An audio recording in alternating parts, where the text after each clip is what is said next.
Talaga guys, araw-araw umaga natin dito.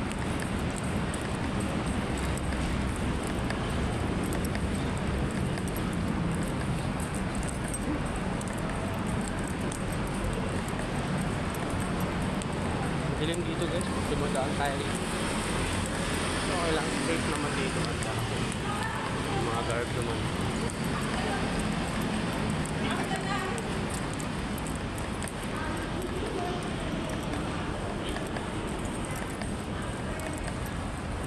Talaga guys, araw-araw lakad, yung umaga exercise.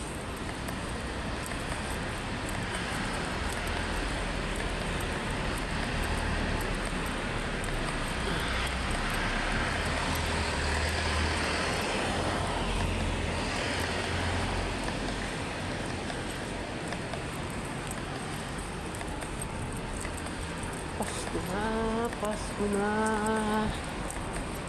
sana mamigay na sila. Pasko na. Ayun guys, wakang dilim mo.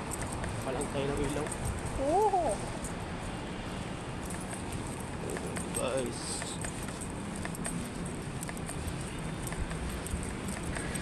taas ng building guys. Oh, dilim. Isipin mo yun guys, dadaanan mo dilim, wala man lang kailaw-ilaw. Yun, ilaw malayo.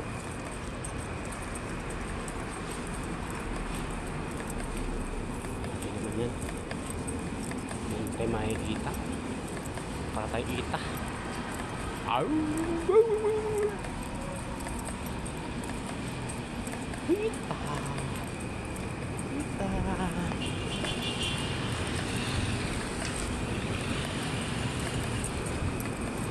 Ano guys, kita nyo na ako guys. Bigla ako umitim, ano.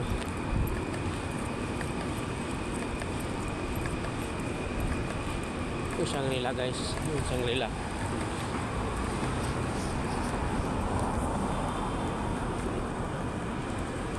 Yung lagi kong araw-araw dadaanan, Shangri-La. Yun guys, pakalaki oh. Diba? Shangri-La. Yan yung ano, kondo. Ito naman yung kondo rin to, alam ko eh. Yung mataas na yan. Shangri-La din yan. Yung mataas ng building. Shangri-La po yan. Yan o, Shangri-La. Sikat talaga Shangri-La, no? Ba't kaya?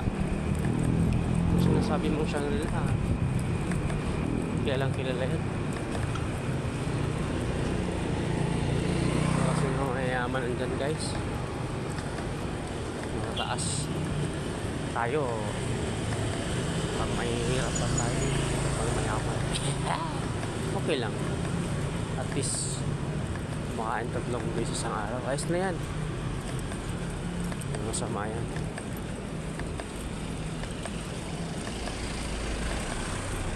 Anong tanggapin mo, anong meron sa buhay, kailangan magiging kontento tayo. Eh kung meron, hindi maigi, diba? At sanay tayo sa hirap, sanay tayo sa mga sistema na kaya natin i-handle kung paano tayo hindi ma-depress. Yan lang yan eh. Mahirap, o sa mahirap, pero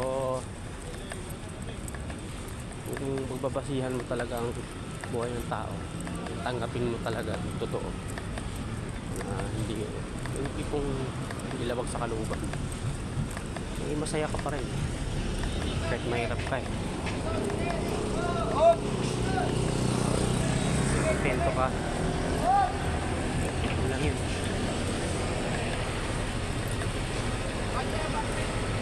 Yung dalawa talaga sa buhay, matuto ka mag-contento. Lahat naman tayo may mga pangarap, hindi ba naman walang pangarap? Hindi, minsan kasi may pangarap tayo hindi naaabot, so kahit anong sikap mo hindi pa rin naaabot. So ang gagawin mo lang, mag-pray lang tayo na malakas tayo tuwing umaga.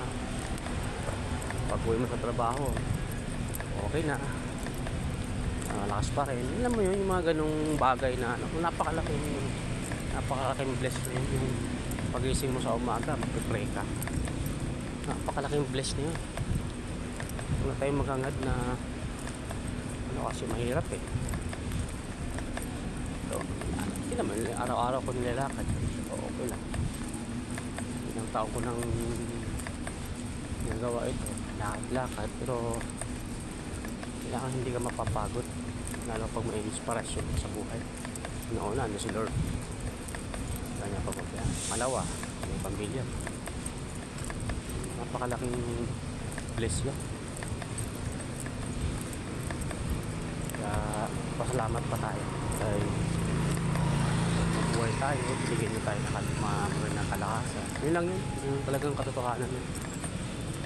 Mayaman ka nga, marami kang pera, daan ka naman problema.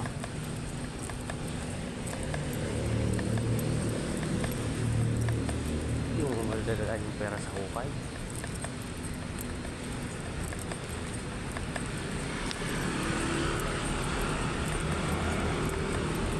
Yung mga bagay yung tayo na bibili, hindi mabibili, pero okay lang. Kasi yun talagang related sa mahalaga. Trabaho ka, sa pamilya mo.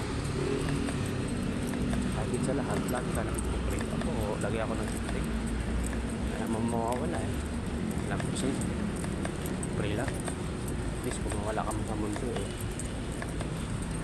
always pray naman. Hindi, nalakad ko sa Marte. 10 minutes.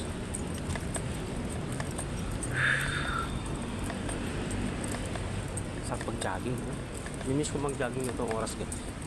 Ito lang. So lang yun. Hilap lang yung pahinga mo. Kapagod ka pa. Pagod ka na sa trabaho. Pero exercise yun. Iba kasi yung healthy na katawan guys kapag nag-jogging. Iba kasi yung hard work kasi guys. Kasi stress yun pagpagod ka. So kailangan din minsan natin papalakas mo yung tibok ng puso. Kasi mahalaga yun para healthy ka. So totoo lang. Yung gusto ko rin takbo-takbo din. Alaga. Napapalakas ng tibok ng puso. Heartbeat mo.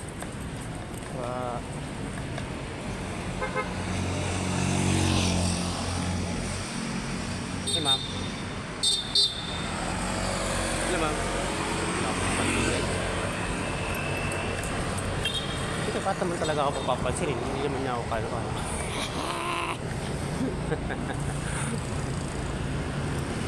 Talaga chingman.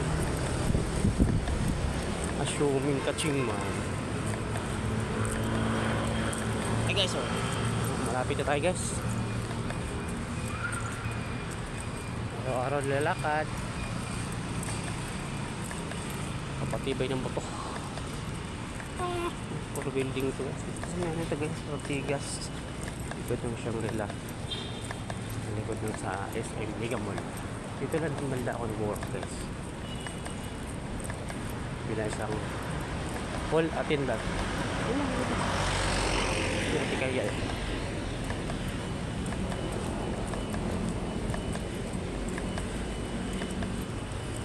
Talaga may trabaho guys. Yun natin kaya kung anong meron tayo trabaho.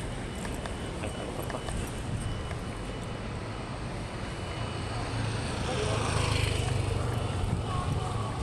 So guys, ito na ako guys. Kasi bibili na ako sa 7-Eleven guys. Pa-model na tayo ng 7-Eleven. Oh, 7-Eleven. Oh. Bye-bye, 7-Eleven.